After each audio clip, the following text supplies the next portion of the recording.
নমরুদ চেয়েছিল ইব্রাহিম আলাইহিস সালাতু ওয়াস সালামকে অগ্নিকুণ্ডে নিক্ষেপ করে দুনিয়া থেকে বিদায় করে দিতে।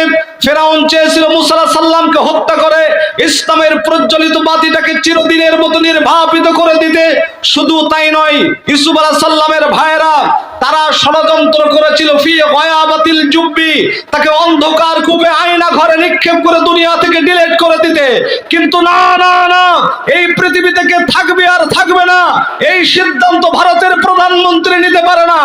শুধু তাই নয়, এই সিদ্ধান্ত আমেরিকার প্রেসিডেন্ট নিতে পারে না, এই সিদ্ধান্ত নিতে পারেন যিনি, আসমান আর জমিনের মালিক হলেন তিনি। وما لكم لا تقاتلون في سبيل الله والمستضعفين من الرجال والنساء والولدان الذين يقولون ربنا أخرجنا من هذه القرية الظالم أهلها واجعل لنا من لدنك وليا واجعل لنا من لدنك نصيرا।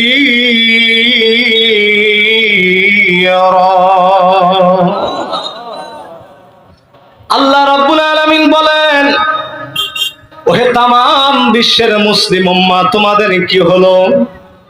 টাইটানিক জাহাজে অবরুদ্ধ মানুষগুলার মতো ফিলিস্তিনের নারী, শিশু, বৃদ্ধ, আবাল বনিতা আত্মচিৎকার দিয়ে বলছে, হে আমাদের রব, ও হে আমাদের মনিব, ও হে আমাদের প্রভু, তুমি আমাদেরকে বাঁচাও। সালাউদ্দিন আইয়ুবীর মতো একজন রাহবার তুমি আমাদের জন্য পাঠিয়ে দাও। সম্মানিত দিনী ভাইরা আমার, আমাদের নামাজ কয় ওয়াক্ত? একটু জোরে বলেন। ফিলিস্তিনের মুসলমানেরা বলতেছে তাম দুনিয়ার সমস্ত মানুষের নামাজ হলো 5 ওয়াক্ত, কিন্তু ফিলিস্তিনের মুসলমান আমাদের নামাজ হলো 6 ওয়াক্ত। জোরে বলেন, কয় ওয়াক্ত?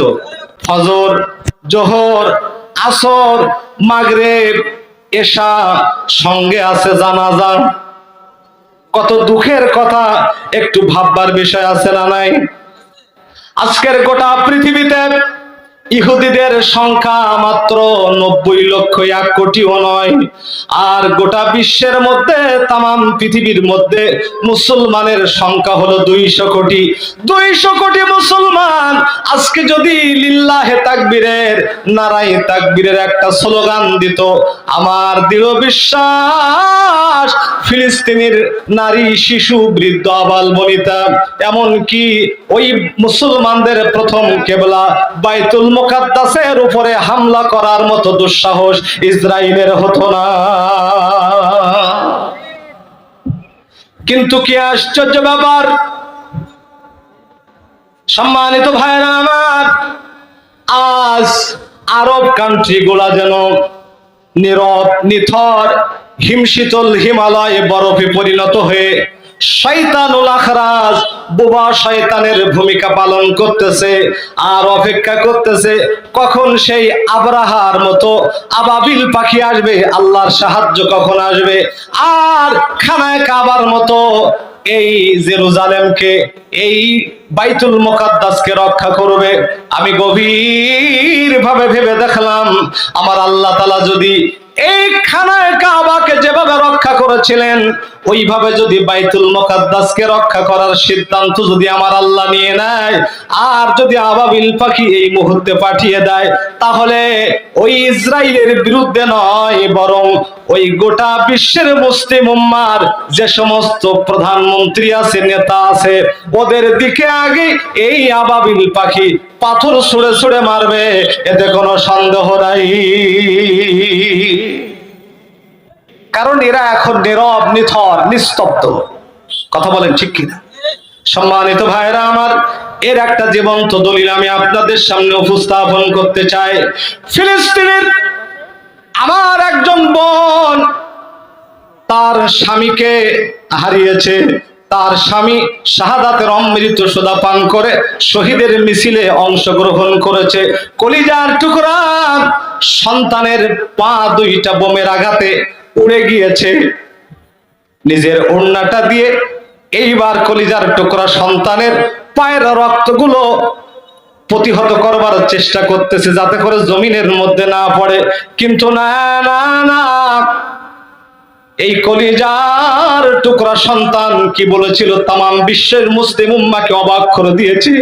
ও আমার ভাইরা, এই কলিজার টুকরা সন্তান তার মাকে বলছেন, মা আমি জান্নাত দেখি নাই, জান্নাতের সুঘ্রাণ এখনো আমার নাকের মধ্যে আসে নাই, জান্নাতে যাওয়ার সৌভাগ্য এখনো আমার আল্লাহ তাআলা নসিবে লেখে নাই, কিন্তু লিয়ান্না কদামি সাবাকতানি ইলাল জান্নাহ, আমি জান্নাতে যাওয়ার আগে আমার আল্লাহ তাআলা আমার দুইটা পাকে যে জান্নাতে পৌঁছায় দিয়েছে। মা তার ওড়না দিয়ে, গোটা বাংলাদেশ নয় গোটা পৃথিবীতে ভিডিওটা ভাইরাল হয়েছে আমার প্রিয় ভাইরা আমার।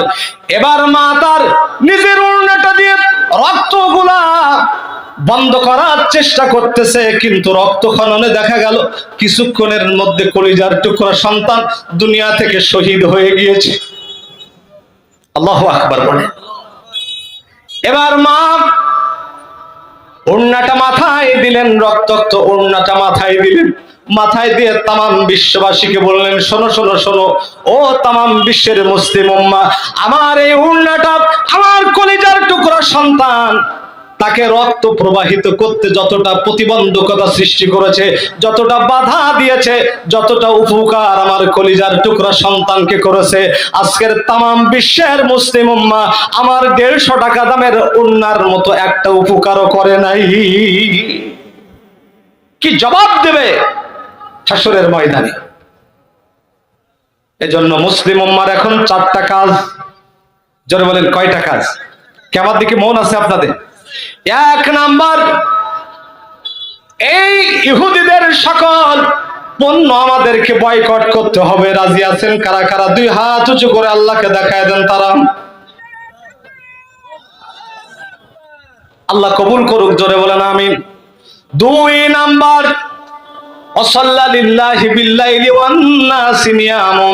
তামাম দুনিয়ার মানুষ যখন গভীর ঘুমে আচ্ছন্ন হয়ে পড়বে, তামাম পৃথিবীর মানুষ যখন গভীর ঘুমে আচ্ছন্ন হয়ে পড়বে, ঠিক এমন সময় তাহাজ্জুদের নামাজ আদায় করে ফিলিস্তিনের মুসলিম উম্মাহর জন্য আল্লাহর কাছে দোয়া করতে হবে, আল্লাহুম্মা উনসুর ফি ফিলিস্তিন।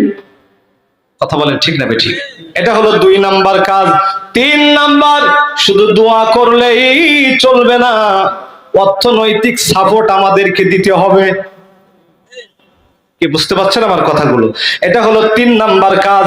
4র্থ নাম্বার কাজ, এখন এই মুহূর্তে যদি ফিলিস্তিনে যাওয়ার সুযোগ হয়ে যায়, তাহলে আমাদের বিবি বাল বাচ্চা ফেলায় রেখে আপনারা কি যেতে রাজি আছেন ভাই? আল্লাহর নবী বলেন, মাউতুন ফি তাআতিল্লাহি খায়রুম মিন হায়াতিন ফি মা'সিয়াতিল্লাহি আযজা ওয়া জাল্লা। এই পৃথিবীর বুকে 1000 বছর বেঁচে থেকে কোনো লাভ নাই, মির্জাফরের মতো 50 বছর বেঁচে থেকে কোনো লাভ নাই। সিংহ শাবক আবু সাইদের মতো বুকটা টান টান করে বলতে হবে, এ বুকে উঠেছে ঝড়, বুক পেতেছি গুলি কর। কি মনে আছে আপনাদের? আবু সাইদ যে কথা বলেছিল, ভাইরা আমার, আবু সাইদের মতো বুকটা টান টান করে 5 মিনিট সিংহের মতো বেঁচে থাকা, এটাই হলো সবচেয়ে বড় ঈমানের পরিচয়।